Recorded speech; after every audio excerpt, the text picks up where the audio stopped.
Hey, what's up guys, Bryce here, and we're back at it again with another video. In this video guys, I will be doing a kind of a tutorial video on how scents and lures work, the scent lure and how they work. Not a lot of people in the game use these, and mainly it's because either they don't know how to use them or they do, but they just don't like them. So we're just going to be going over what they are, how they can be used, and if you should use them or not.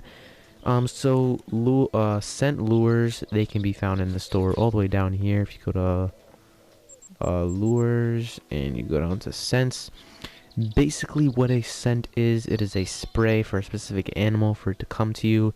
It can be whatever the animal likes. So there's a bunch of scents in the store currently: blacktail, elk, moose, mule deer, musk, and a bunch of other animals here. There's not that many scents, but there's a good amount of scents. What makes sense better than collars in one way is that they last a lot longer. They last for 300 seconds instead of with most of the collars, they only last for about 20 to 90 seconds, as you guys can see here with these collars. Basically 90 seconds for all the collars. But the range on these is a lot larger. So this is 218 yards, while the collars are some of them can be longer, but 100 yards. So, and the scents can also be upgraded in the perk section, and it lasts for 300 seconds. That's a long time, and the attraction strength is a bit stronger. So if we go here into our skills section right here, you can upgrade your scents. So if you upgrade this, you can increase the duration of all scents, increase the range, and increase the chance of attraction. So you can make these scents more effective, as well as this one, which a random chance of attracting animal that is not usually attracted to that scent. So you can upgrade the scents to make them a lot better. You can also do that to the collars. But if you do upgrade these scents, you're going to lose points for the things that are really helpful, like in here, like in this skill tree right here. So that's kind of the downside, but if you do like scents, that is definitely something for you. So now guys, we're going to be showing you guys how to use them. I'm on here showing them because it's a great example of how to use them. We're going to go right here in this area. I have 2 blinds set up right here. A really nice area. You guys should definitely check it out. But yeah, we're going to show you guys how to use these scents. Okay guys, we arrived at our field. We're going to be demonstrating the way scents work.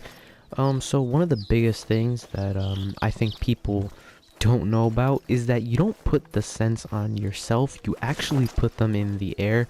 So unlike the scent eliminator, the way scent eliminator works is when you're in the wind of whatever animal you are trying to track, if it smells you, you're pretty much done, because they will smell you, and that's not a good thing. And scent eliminator eliminates your smell, so if the wind is in their direction, they won't smell you, and you put it on yourself. The way scents work is you spray them in the air, actually.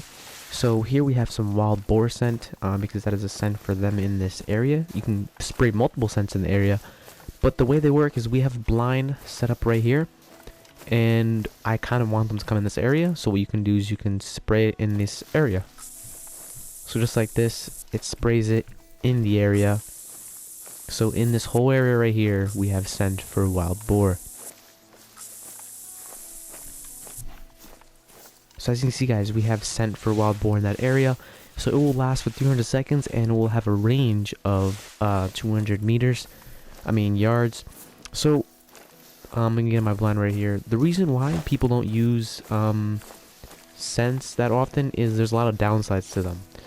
For instance, in order for them to work, the animal has to be, if you guys look on the bottom right hand corner, that green cone, the animal has to be in that cone, because that is the wind direction. If the wind is in their face, then they can smell it. But if the animal is over there, southwest, it's not going to be able to smell the scent.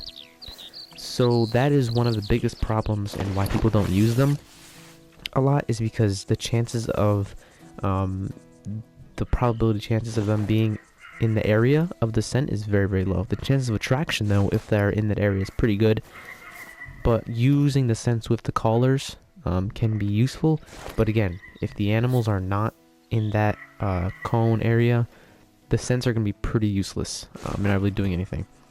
So again, you can upgrade them in the skill tree, but that's pretty much how scents work. Pretty basic, but a lot of people don't really know about that. But again, it's not really, I don't use them, and a lot of people don't use them just because of that fact right there. If they're not in that range, you're not going to be able to use them. And then again, after that certain amount of time, you got to go out there and spray it again.